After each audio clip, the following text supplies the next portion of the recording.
Inibig mo ako nang di kayang tumbasan.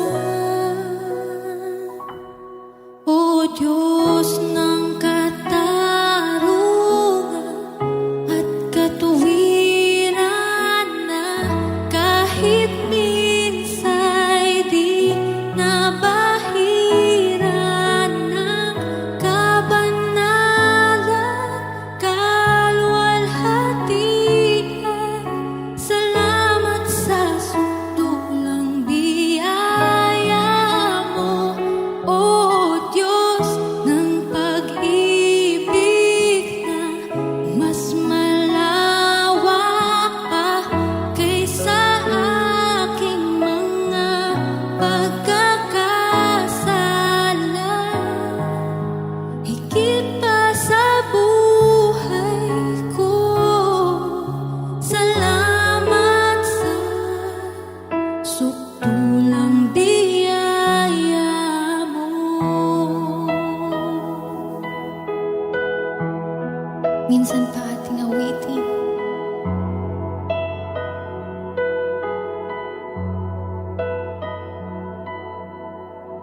Habang hindi karapat-dapat, pagkukulang ng habag at wagas mo pagsinta.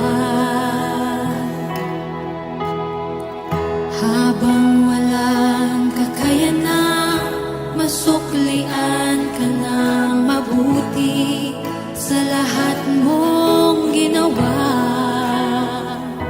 niyakap mo ako sa aking karunihan.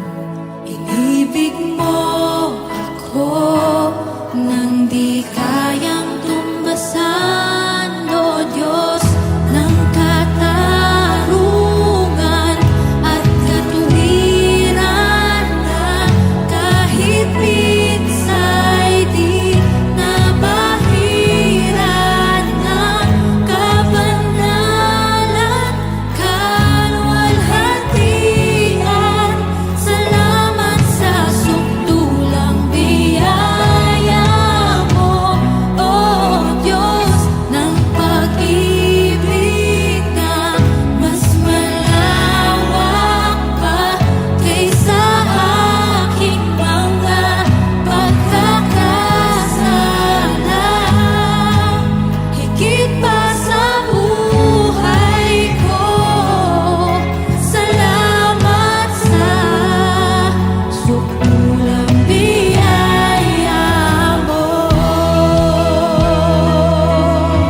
Isang mapagpalang gabi po sa bawat isa sa atin, mga minamahal kong mga kapatid at mga magulang.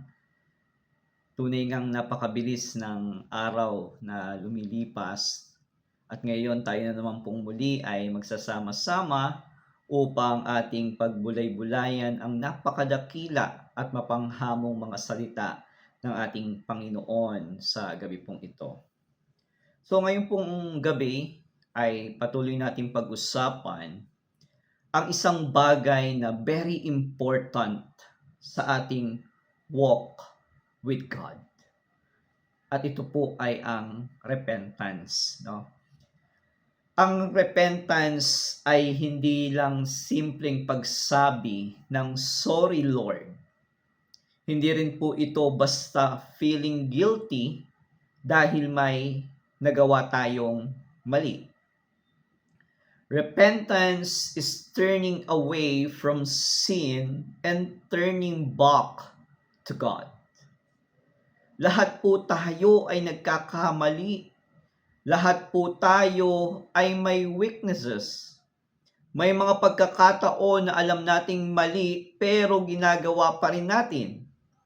May pagkakataon din na alam nating kailangan nating magbago pero nahihirapan tayong bumitaw sa ating mga nakagawiang gawin. Pero ang magandang balita sa gabing ito, ayon po sa aklat ng Gawa, Kabanata 3, talata 11 or Acts chapter 3 verse 19, repent, then turn to God, so that your sins may be wiped out. God is always calling us to back to Him. Hindi tayo tinawag ng Diyos para ipahiya tayo. Tinatawag po tayo ng Diyos para bumalik sa tamang relasyon sa Kanya. Ang tanong, kaya po ba nating gawin iyon, mga kapatid at mga magulang? So repentance begins with honesty. Ang unang hakbang ng repentance ay pagiging honest sa Diyos at lalong higit din sa ating sarili. Kailangan po nating aminin na tayo ay nagkakamali. Minsan, mahirap sabihin na, Lord, nagkamali po ako. Lord, nagkasala po ako. Diba? Hirap na hirap natin bitawan yung mga salitang iyon. Pero tandaan natin, alam ng Diyos ang lahat ng tungkol sa atin. Alam po ng Diyos ang lahat ng ating ginagawa, hayag man yan o lihim. Alam niya ang thoughts natin, ang action natin, at maging ang mga bagay na ginagawa natin ng lihim. Kaya hindi natin kailangan magpanggap sa harap po ng Diyos. God is not looking for someone who pretends to be perfect. He is looking for a heart that is willing to be honest and humble. So repentance is more than regret. May difference between regret and repentance. Ang regret ay, sana hindi ko na ginawa iyon. Pero ang repentance, lagi natin sinasabi, hindi ko na gustong ipagpatuloy ang mga maling ginagawa ko. Minsan nga nagsosorry tayo dahil nahuli tayo, di ba? Pero ang tunay na repentance ay hindi dahil nahuli tayo. Nagsisisi tayo dahil alam nating hindi kalugod-lugod sa Diyos ang ginawa natin. Tama? Halimbawa, may taong nagsisinungaling. Nahuli siya kaya sinabi niya, sorry po. Pero kung patuloy pa rin siya nagsisinungaling, kapag may pagkakataon, regret lang iyon. Always remember, true repentance means may pagbabago sa direksyon ng buhay. We can still make mistakes, pero dapat may desire tayo na magbago. Before we were walking away from God, now we choose to walk toward God. So repentance means turning away from sin. Repent and then turn to God. Napakagandang picture po nito. Repentance means turning away from sin and turning toward God. Kung dati ay pinipili po natin ang kasalanan, ngayon, pipiliin nating sumunod sa Diyos. Kung dati ay sariling kagustuhan natin ang sinusunod natin, ngayon, tinatanong na natin, Panginoon, ito bang gagawin ko ay kalooban mo? So mga kapatid, that is the real repentance.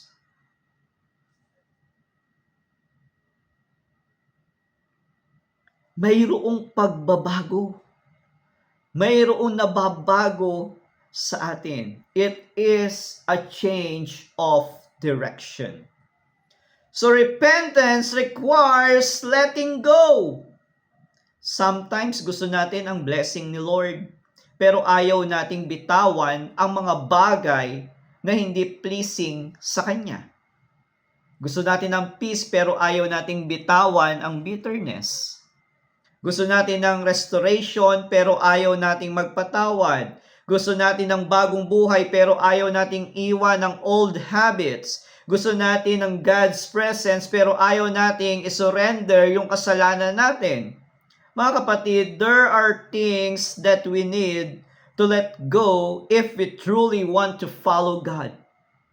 Yung galit, yung pride, your unforgiveness, yung mga sinful habit natin, kailangan natin yang iwanan kung gusto talaga nating humingi ng tunay na kapatawaran sa Panginoon. Pero minsan, what we refuse to release is exactly what is preventing us from moving forward with God. Kaya kailangan po natin matutong magsabi, Lord, I surrender this to you. So means repentance requires humility. Ang repentance po ay nangangailangan ng pagpapakumbaba. Kailangan nating tanggapin na hindi pala tama yung paraan natin na ginagawa. Nagkakamali tayo. Kailangan pala natin ang Diyos habang tayo'y nabubuhay sa mundong ito. Kung minsan yung pride, di ba, nagsasabi sa atin, hindi, ako ang tama. Pero ang Diyos ay nagtuturo sa atin na kailangan po nating magpakumbaba. God's correction is not rejection. Minsan kinokorek po tayo ng Diyos because He loves us and He wants something better for us.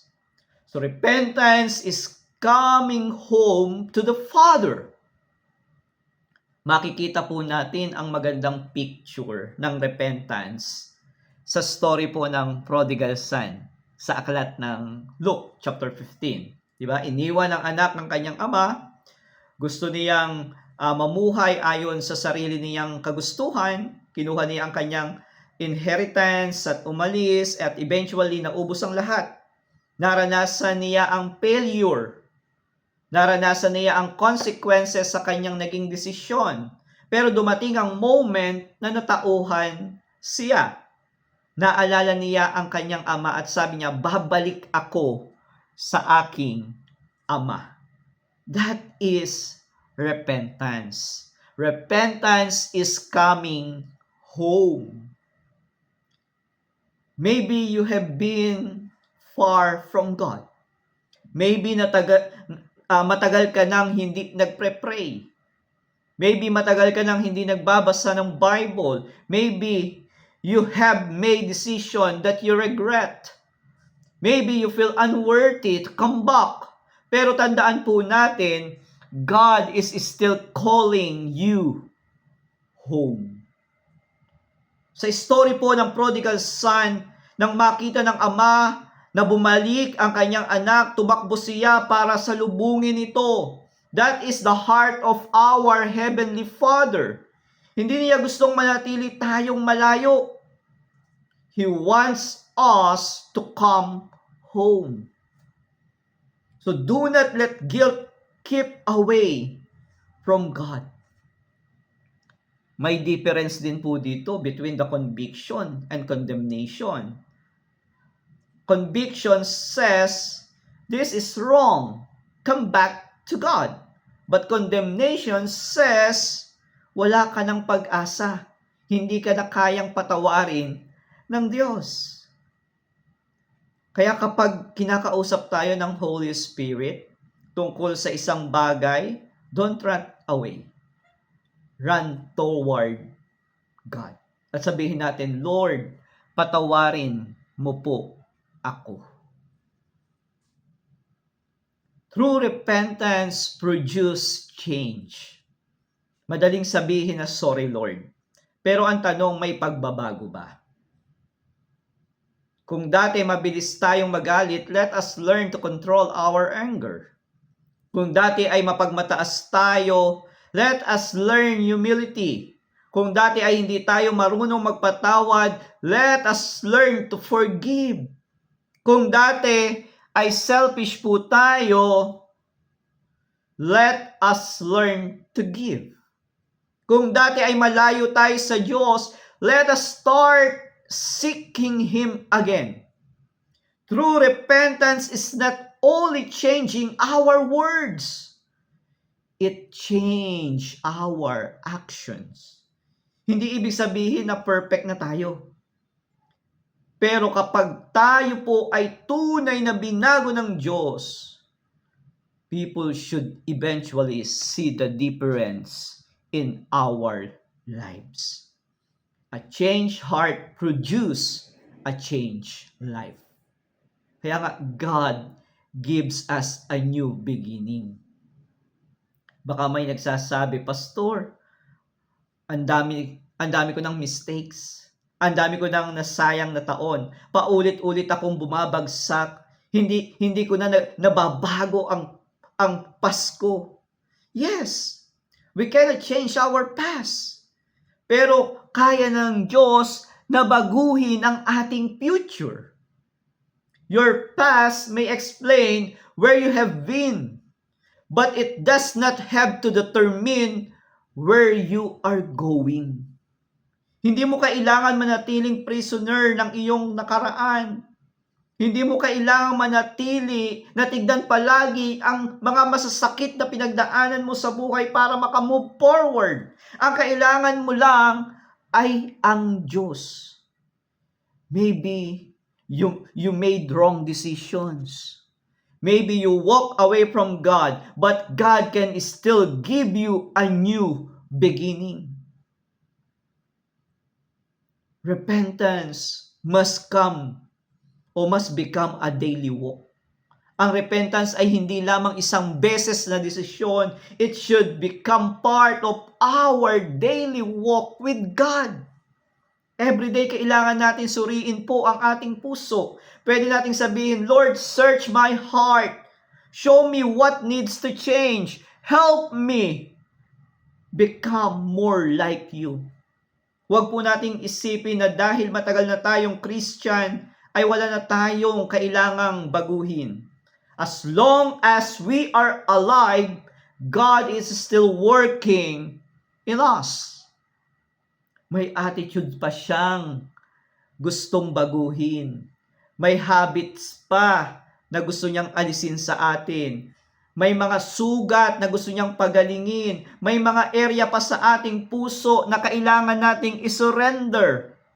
Kaya, ngayon pa lang, patuloy nating hilingin sa Diyos na baguhin tayo ng husto. Upang kung ano yung nais niya, iyon ang mangyayari at iyon ang gagawin natin. Kaya ngayong gabing ito, I want to challenge everyone, no, na mag-confess tayo sa Lord. At ano ba ang kailangan mong i-confess sa Kanya? May kasalanan ba tayo na matagal na nating tinatago? Bring it to God. Huwag na nating dalhin mag-isa kasi hindi natin kakayanin. I-confess natin at ihingi ng tawad sa Diyos. Maybe tonight is the night God is calling you back. Hindi para ipahiya ka, hindi para kondenahin ka, but because He loves you. If you have wandered, come back. If you have fallen, get back up. If you have sinned, repent. If you have lost your way, let God lead you home. Huwag tayong mahiya sa Diyos na lumapit sapagkat siya lamang ang makakatulong sa atin. Because repentance is not the end. Repentance is the beginning of coming home to God. Kaya nga mga kapatid at mga magulang, sa gabing ito, patuloy po tayong pinapaalalahanan at inaanyayahan ng Panginoon na lumapit sa Kanya at patuloy nating isuko ang ating mga nagawang kasalanan. Lihiman natin itong nagawa o hayagan. Ilapit natin sa Kanya upang makamit natin ang kapatawaran. At tayo rin naman ay makapagpatawad sa mga taong nagkasala sa atin at nakasugat ng ating puso. Nawa, sa gabing ito, mangusap ang banal na Espiritu upang yung galit, yung hinanakit, yung sama ng loob na meron tayong daladala at nagpapabigat sa atin ay tuluyan ng mawala at mapalitan ito ng kapayapaan, kagalakan, at patuloy na pananampalataya sa Diyos. Kaya ikaw kapatid, na ngayon ay naging bahagi ng pagsambang ito, patuloy nating hingin sa Diyos ang isang pagpapatawad na kailanman ay hindi natin makakamit sa mundong ito, kundi ang pagpapatawad ay makakamit lang natin sa Diyos kung tayo ay tunay at lubos na susuko sa Kanya. Kaya ihanda natin ang ating puso't isipan at patuloy nating hilingin sa Diyos na pangunahan niya tayo upang makapagpatawad din tayo sa mga taong nagkasala sa atin. Tunay nga, ang pagpapatawad ay mahirap, pero walang imposible sa Diyos. Sa pangalan ng Ama, ng Anak, at ng Banal na Espiritu. Amen. Amen.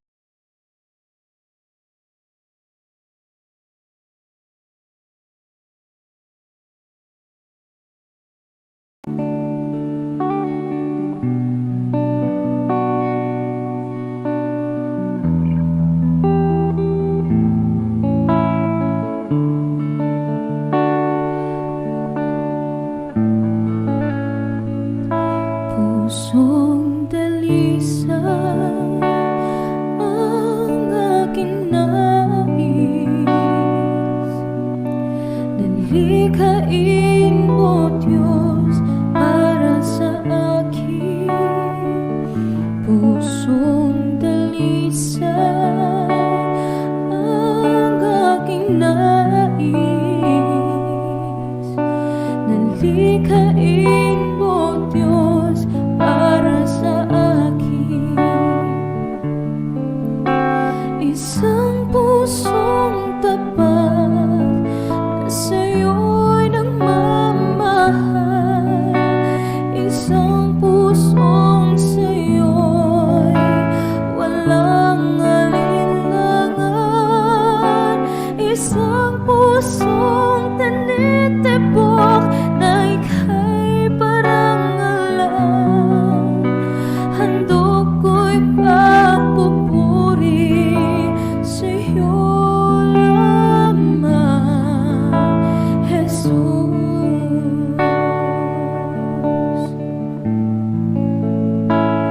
Pusong dalisay ang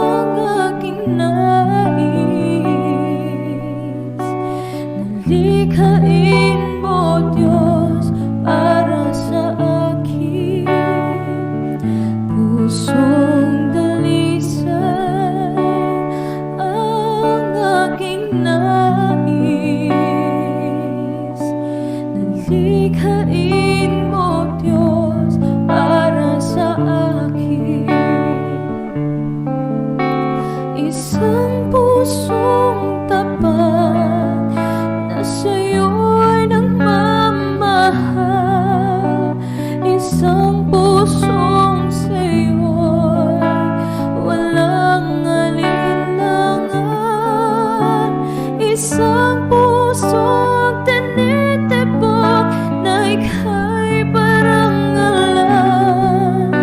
Handog ko'y pagpupuri sa'yo lamang, Jesus. Isang pusong tapat na sa'yo'y nagmamahal, isang pusong sa'yo'y walang alinlangan, isang pusong tinitibok na ika'y parangalan. Handog ko'y pagpupuri sa'yo lamang, Jesus. Handog ko'y pagpupuri sa'yo lamang, Jesus. Handog ko'y pagpupuri sa'yo lamang,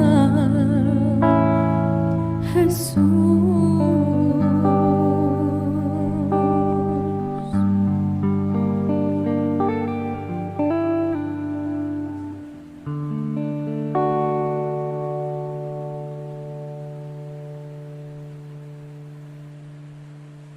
Tayo po ay manalangin sa gabing ito. Idulog po natin sa ating Panginoon ang ating mga puso't isipan at hilingin natin ang presensya ng Diyos, ang banal na Espiritu, ang siyang patuloy na kumilos sa gabi pong ito.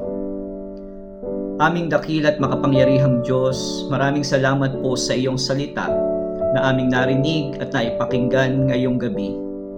Lord, salamat dahil kahit kami ay nagkakamali at nagkakasala, hindi mo po kami sinusukuan.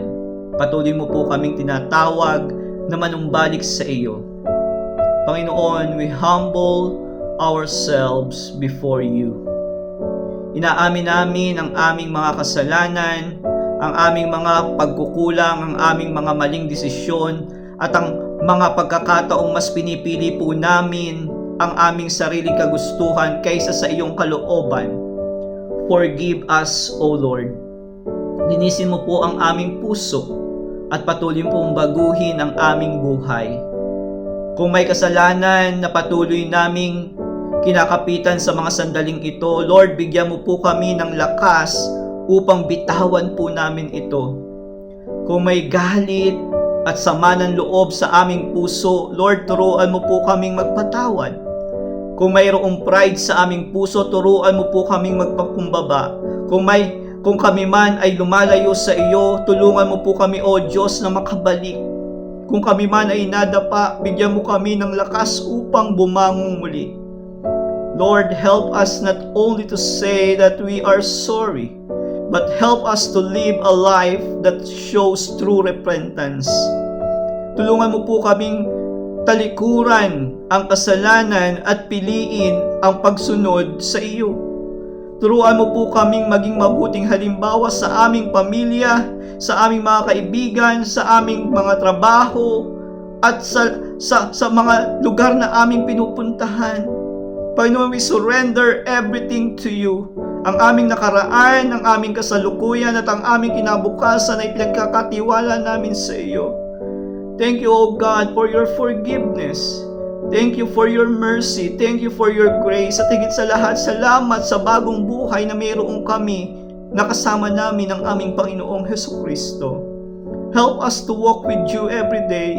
Help us to remain faithful. Help us to love your word. Help us to seek your presence. And help us to live a life that brings honor and glory to your name, O God.